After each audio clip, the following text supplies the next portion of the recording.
Hi everyone, Matthew DeSantis here with NYRA Bets, here with another Travers Spotlight video, and this one is on Batten Down for trainer Bill Mott. But before we get to him, make sure to press that like button on this video and subscribe to the new NYRA Bets YouTube channel, where you can get race previews, full card analyses, racing live streams, handicapping and betting tutorials, as well as these sorts of specialty videos on big races. So listen, let's talk about the Travers, and it's going to be a great race on Saturday. So many great horses, so many great prices potentially to go after. And one of those is Batten Down for trainer Bill Mott. This is a horse that took a little while to break his maiden, but showed a lot of ability in his other graded stakes appearance where he won the Ohio Derby at Thistledown a couple of races ago. This is a horse with a big pedigree that, again, an intriguing runner and one of those other horses that could be part of the early pace scenario. So I feel like there's a lot of intrigue around a horse like Batten Down. I feel like some people are maybe a little bullish on him than others. He's a horse that I don't want to say is divisive. I think some people are looking at him as a legitimate value play. Other people are maybe looking at him as a little bit more of a pass. But he's an interesting horse, and a couple of reasons to really like him. First, Bill Mott and Junior Alvarado, they've been having a lot of great success. Obviously, we just saw the win on Arthur's Ride not all that long ago in the Whitney. And obviously, we saw Junior get a big win, several months ago with Senior Buscador as well. So, and Bill Mott's just been having such a good year. A lot of really classy horses. He's such a good horseman. And one of the things that I always admire about Bill Mott is that he tends to place his horses respectfully, and he puts them in places where they're going to be successful, and he doesn't try to push a horse if he doesn't feel they're up to the task. And the fact that he comes back with another grade one after running in the Jim Dandy and running third that day, and really shows a lot of confidence. He goes, we're going to take a shot here in this race. And another thing a lot of people are going to focus on is the pedigree. Sired by Tapit, Dam is Close Hatches. Why is that significant? Well, he is the full brother to Tacitus. Now, Tacitus had a reputation of always coming up just short in the big spots, never quite being good enough to win. Obviously, was a graded stakes winner in his own right, but some of the big races, he would always come up second. Always an honest runner, though. Always gave his best. No two ways about that. He's also the full sibling to Bill Mott's other horse that's going to be running on Travers Day, Scylla, who is going to be running in the Ballerina. She's a supremely talented filly and a graded stakes winner in her own right, cutting back and trying grade one company in that Ballerina handicap, which is going to be, I think, a really good race with Vava and Society and a couple of other big names in there. Positano Sunset, I think, is a long shot. Anyway, I could talk about that race as well. But listen, let's stick to Batten Down, who won the Ohio Derby 2-back. And that was a race right after he broke his maiden. Did so impressively, too. Now, was the field overwhelming? We'll see. I mean, Catching Freedom was a horse I really liked in the Kentucky Derby, and that's one of the horses he beat that day was Catching Freedom. But I also wonder if Catching Freedom, I didn't really love the move to run him in the Preakness and then to run him back in the Ohio Derby. I just felt like maybe he would be, kind of all out of, a lot of that takes a lot of energy to run through the Derby preps and then run in the Triple Crown, run the first two legs and then come right back and run the Ohio Derby. So, maybe he beat a lesser version of Catching Freedom. Gould's Gold for Kenny McPeak is a nice horse, but, maybe not an elite horse, certainly. There's another horse in there, Copper Tax, who's a horse I actually like quite a bit, but again, maybe not at this level, more of a listed stakes grade 3 level horse.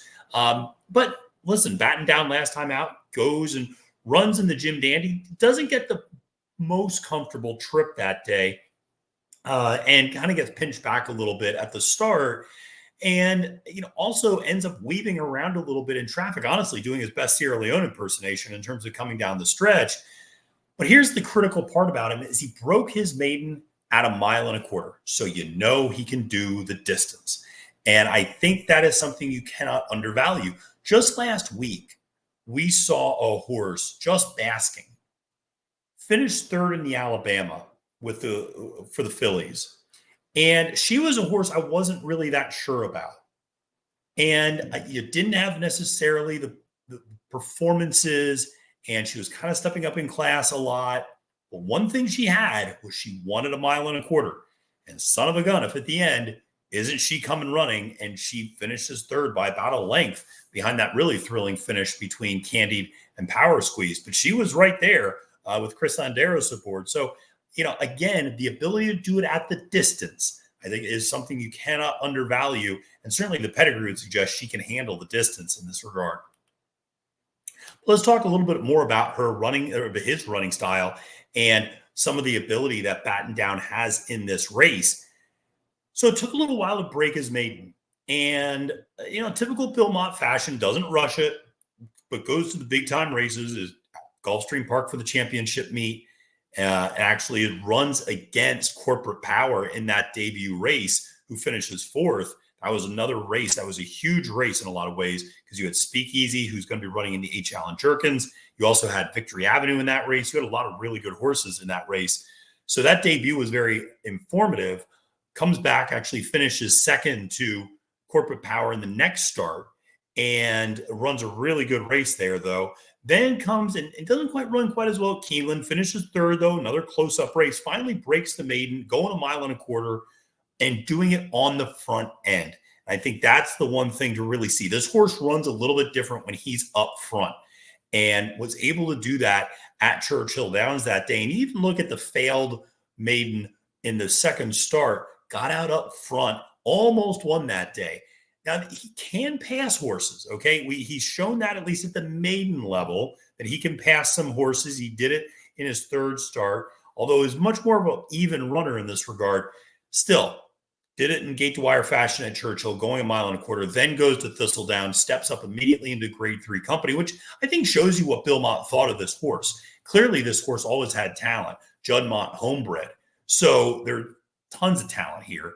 And manages to go gate to wire in that Ohio Derby with Junior Alvarado aboard.